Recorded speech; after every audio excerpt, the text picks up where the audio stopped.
What is up, awesome people of the internet? We are finally back with a new episode of the Talking Sky with Mom podcast. And we haven't done this in a while. No, we have not. Probably over a month for now. Yeah, but we are back at it because the Sky had played another game. They played a very important game against the Las Vegas Aces, and I was actually kind of happy about this game. So the Sky ended up losing 94-87 to the Las Vegas Aces. And I would say, even though we lost this game, this was a very good game for the Sky. And the Sky should have left the court very proud of themselves. Let's kind of talk about this game, Mama. So the Sky started off on a roll. Yes. Hot hands. Hot hands to start this game. We were very active offensively, just making the right passes, and the players were getting the ball and actually scoring. Like it was very, very good.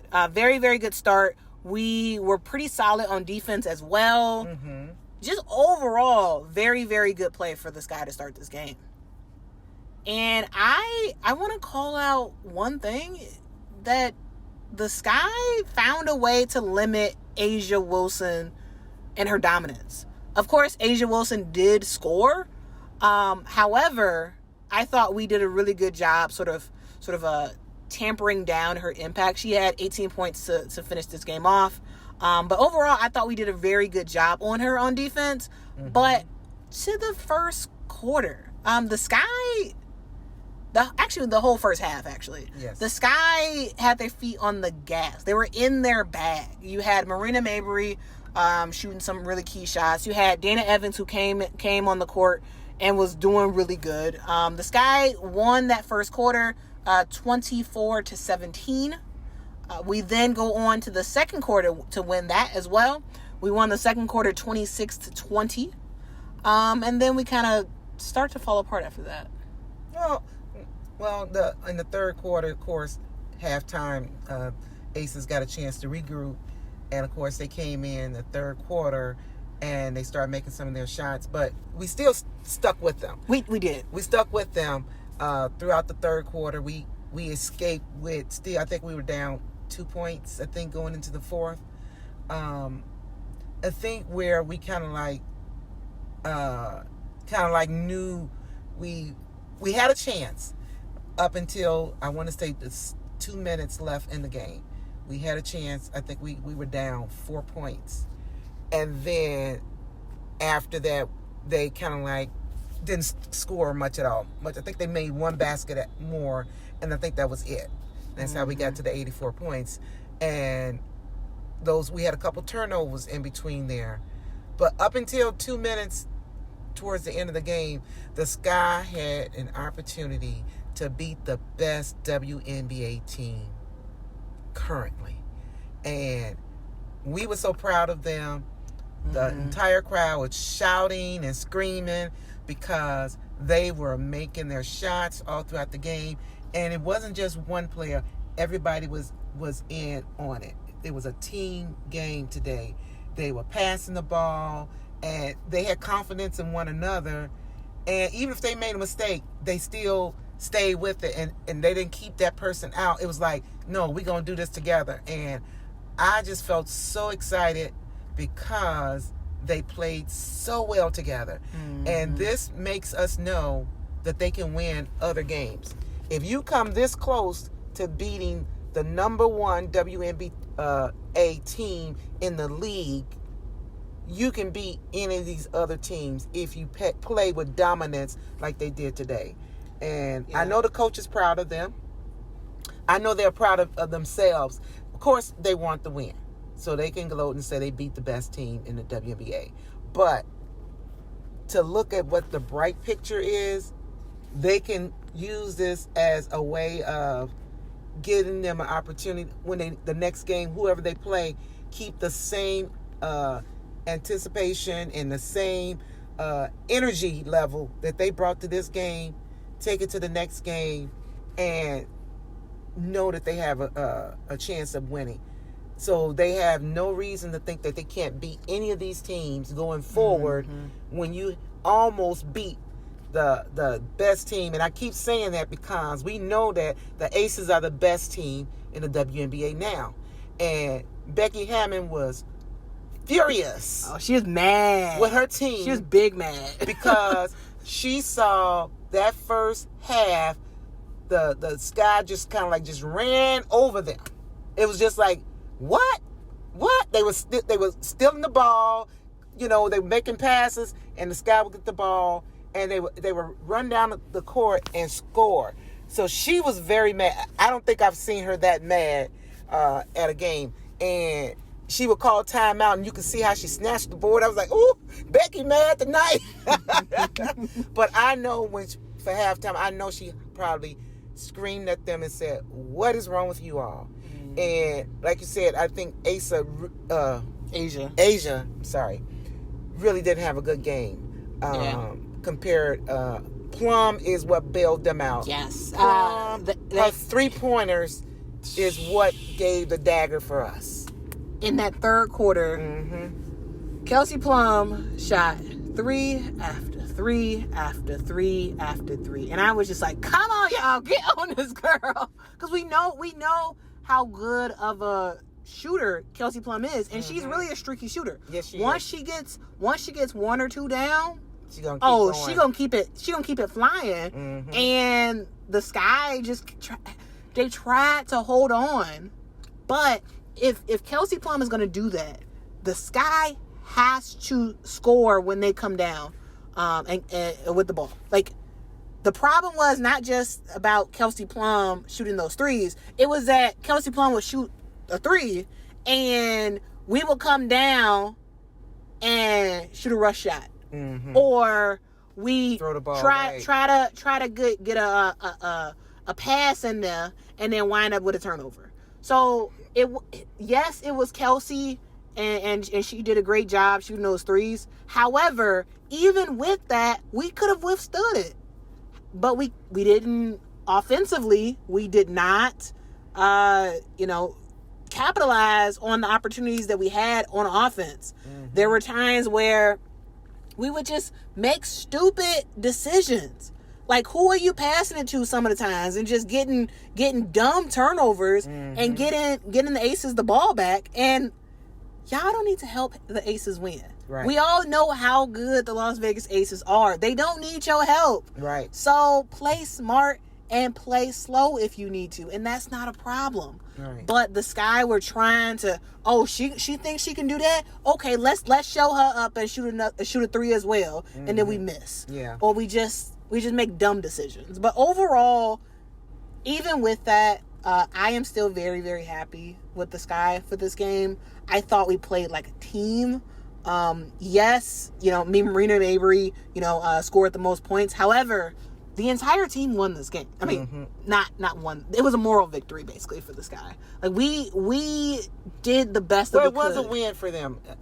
So you said it right. They didn't win the game, but it was a win for them as a team to know that they can come together and they can get to the point where it's a 2-minute going into the end of the game, and we still don't know who's going to win. So it was a win for them, and I don't think they've had that kind of energy level playing against such a good team in a while. It's different for the teams that they think they should beat because they're supposedly better, but when you know that you're not as good as the other team is based on their talent, and you're able to put together something like that for the team, that is a win for them. Mental win. Yeah, mental win. I will say, huge shout out to Ruthy Hebert. Oh yes, Ruthy was so awesome. Ruthy played her heart out for that. I think she was in for like almost 10 minutes, like 9 minutes and 50-something seconds. Ruthy played. She played, y'all. I was very, very happy about Ruthy Hebert. She was hustling. Yep. On defense, on offense, she was trying her best. Of course, when Ruthy Hebert and Dana Evans is in the game together, Dana gonna be looking out for her friend, right, and making sure her friend get some touches. Yep. I thought Ruthy did a great job, and she earned the minutes that she had. She had 6 points. Yeah. She had 6 points, and she played well, and it felt like she had more than 6 points. Yeah. It felt like her impact was more than just sort of the scoring that she did. Also, Dana Evans had a great game. Mm-hmm. Once again, Dana Evans has been on a roll the last couple games, just doing very, very well. The last game on Tuesday against the Seattle Storm, I think she had like 20-something points. She's very, very good. Mm-hmm. And yes, she wasn't that impactful in this game. She ended up scoring 8 points in this game. But I thought the energy that she gave, especially in that first half, was phenomenal. And that's what helped us to get the massive lead that we had at halftime. Mm-hmm. But in the second half, it felt like she didn't play as much. Like she, especially in the fourth quarter. Right. Like she just didn't. Right. She just didn't really play. And I understand that Courtney Williams is your starting point guard, and Courtney Williams is amazing. I do think that the coach should have put Dana in at the end of the game. Yeah, you need some more energy. When you had 5 to 4 minutes left, mm-hmm. I think that Dana should have been in the game with Marina Mabry and Copper, and then of course Williams and Alana Smith. It would have made sense for that to happen. Yes, Courtney is awesome. However, you needed scoring, and you need speed. How many times did Dana Evans blow past Kelsey Plum today? Mm-hmm. Like, yes, she didn't score every single time because sometimes she was looking to pass or whatever, but Dana Evans is quick. Yep.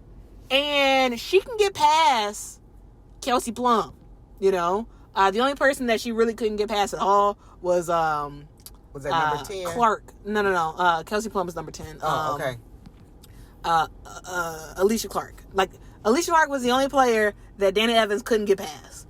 Everybody else, Dana Evans can blow past, mm-hmm. and Dana, you weren't giving up anything on defense. Right. If you would have brought Dana in, I think if Dana would have been in the game the last 4 minutes of this game, it would have been different. We may have had even more of a chance, and the game may have been a 2-point loss mm-hmm. instead of what it was. But as I said, Courtney Williams is amazing. However, I wished down the stretch, he's got to learn that Courtney can't bring the offense that he needs down the stretch.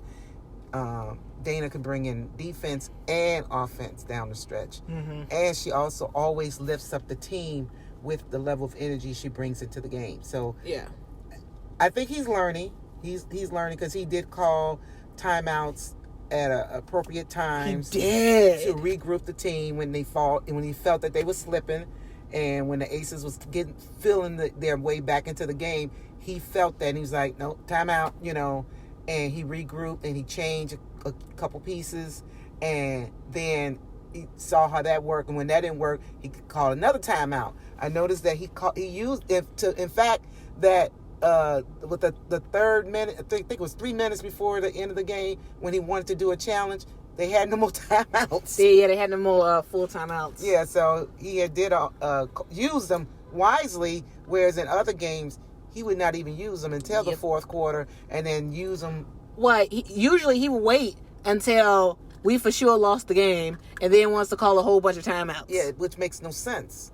But this game, I really can see the growth in Coach Amir. Yeah. Like, he has grown, and I think he's making better decisions when it comes to personnel that's out on the court. Yep. When it comes to calling timeouts, especially in this game, if you're gonna try to beat the Las Vegas Aces, you have to outcoach Becky Hammond. Mm-hmm. And I thought he did a good job. He did. He did a good job coaching. I know he feels good about what they accomplished today. Yes, he would feel better if they had won.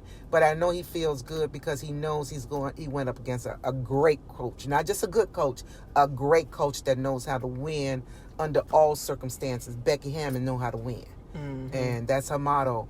And her team knows she don't accept nothing but winning. If you ain't winning, you in trouble with Becky. Everybody knows it.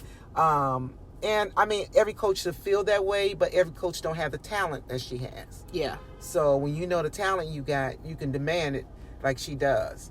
But again, our coach did do a much better job with calling out those, using his timeouts wisely and regrouping. Because a couple times Carper kind of got frustrated, and we know Marina gets frustrated pretty often. Poor thing. We know that. I love her, but she gets frustrated too often, and she wants to argue with the refs, and it's like, Marina, please, they don't want to hear you. And the more you argue, the more you're frustrating them, and then I think that affects how they call the game. One of the refs, I don't know what she was doing. I don't know what she was looking at, because she was making up calls. There were some times where the referee that's furthest away from the play would call a foul or something, and the two refs that are closest down blow their whistle or nothing. Nope. And I'm just like, how they seeing it all the way from over there? I'm saying, so the ref game was bad today. Mm-hmm. I will say though, it was bad for both teams. There were some fouls that the refs weren't calling, that the Sky were committing, and vice versa for the Aces. Well, the over the back call should be an easy call, but they wasn't doing it for everything. It was a 3 or 4 over the back incidents, but they were not calling them. Like, we looking right at it. You standing right there. You can't see that over the back, especially late in the game. Yeah, and I was like, come on, y'all, call these calls. And I would say, okay, let's talk about carries real quick. There were 2 carry calls. I think both were against Marina, I believe. And basically every guard in the WNBA carries. Every single guard. Mm-hmm. Basically every single time Kelsey Plum and Chelsea Gray is dribbling the ball, most of the time they're carrying. Almost every player does it. Why in the world are you going to randomly call that against Marina 2 times? And it's like, what are you doing? Because frustrate her. That's why. But right after they called that, Chelsea would come down with the ball, carrying. Every player, even in the NBA, everybody carries. So why are you calling that? It doesn't make any sense. Because if you're going to call it, okay. Call it both ways. Okay, if you're going to call it, whatever. Call it both ways. Mm-hmm. But it's no way you should call that on Marina and everybody else is doing it. Everybody. But I'm telling you what it is. The refs know the personalities of these players. And they've seen her, how she gets in the faces of these other refs, and she's arguing them down about a play they called that they shouldn't have called, or a play they call vice versa. And she just makes such a scene with the refs. And she turns red. No, I'm serious. And it's like, Marina. I'd be like, Marina, do you have to do all that? Do you have to do all that? The refs see you. They know you're not happy with the call. But you got to let it go. Because see what happens, I think it gets into her head. And it messes up her game. Yeah. Her emotions are so tied into that now she shuts down almost. And it's no good for the team. And it takes a minute for her to get back into it. Well, that minute could be 5 minutes you let went. And you were not able to produce. So they got to coach has to find a way. It's not just her. Sometimes Copper is less doing it now. But Copper used to do it a lot too. Mm-hmm. But Copper, when she knows that she's frustrated, she basically let him know to take her out the game. She kind of like goes towards the bench almost, let him know, okay, it's time for me to come out. So she does it a little bit different. But it's like these refs know that you all are such emotional players. Plum did it too. She got in one of the coach got in the ref's face too today. She was frustrated about a couple calls. It's like, they know the emotional players that are going to fuss with them. Mm-hmm. This is not the only game they ref. And don't think that they don't talk about players as a I'm sure. as a unit. I'm sure that group chat is wild for the refs. Yeah, they probably sure. After every game. Did you see that? did you see how that coach got in my face? Did you see how this person got in my face? Did you see how the crowd booed me? I mean, we did some booing today, didn't we? Yeah. We did some booing today because they deserved it. They deserved it today. I'm sorry, they did. One of the fans said maybe the refs are being paid off. I don't know if that's true or not, but anyway, they certainly made some bad calls that did affect how the game was played. Mm-hmm. Because when you call fouls and somebody's in foul trouble, and then they got to be pulled from the game, it does change the dynamic of the game. Yeah, it was very interesting, but it's a theme this entire season. The refs, pretty much every single game. Well, a lot of the games that have been played, mm-hmm. regardless of the team, the refs have been trash. They just have been. Eventually, the league has to do something. Mm-hmm. They have to do something about these refs. They have to, because at some point you're gonna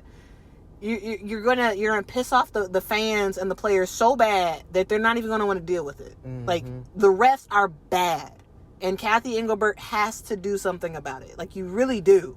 It's not just us saying this as homers, as fans of the Sky. No, like, there were some calls that we fouled them and it wasn't called. Mm-hmm. You know, there were some stuff. It was both ways. Yes, I think it was a little bit worse for us in this game for sure. But the refs are bad, and eventually the league has to do something, because it feels like every single game it's like, what are y'all looking at? What are y'all thinking? Mm-hmm. Especially because you only get one challenge a game, and you have to have a timeout for that challenge. It makes it very, very tricky. If the league was a little bit lenient with the challenge calls, where they had 2 a game or something like that, and it didn't count towards a timeout, that would be better. Yep. That could help regulate some of the terrible stuff that the refs are doing, because there'd be more of a chance to overturn it. But yeah, the league really has to figure this out, because this is ridiculous. Anyway, that is the video, guys. Thank y'all so much for still rocking with the Talking Sky with Mom podcast. I know it's been a while since we made a video, but we're back. We won't make a video after Sunday's game, because you're not going to the Sunday game one. But the next game. Oh, Sunday's a home game? Sunday's a home game. Yeah. I believe the Sky are playing the. Are they playing the? Wait, I'm sorry. No, we don't play this Sunday, do we? I'm confused. Okay. I don't know. We'll see the next time we play. Actually, it looks like our next game is on the 3rd. Okay. We play September 3rd. There we go. Labor Day. There we go. Yes, we play September 3rd. Is that a home game? Actually, you might actually be going to this game. Okay, it's a holiday. Yeah, that's a home game. We play September 3rd at 2:00. Okay. So we may or may not make a video after that, but for sure, the Minnesota versus Sky game on September 8th, that is our last home game. Okay. I can't believe the season's already over. I know. I mean, it's crazy. But yeah, we will be making a video after that, and also we'll make a video sort of like recapping the season in general for the Chicago Sky as well. So take a look at that. I have other videos that were posted to the channel. Watch those as well. Yeah, we're about almost done, and hopefully the Sky kind of has a sliver of a chance of still making the playoff. A very, very sliver of a chance. We'll see what we do in these next couple games. Okay. Thank y'all so much for watching. The Sky ended up losing this game 87-94, but overall it was a moral victory. All right, guys. Thank y'all for watching. Until next time, guys. Bye. Bye.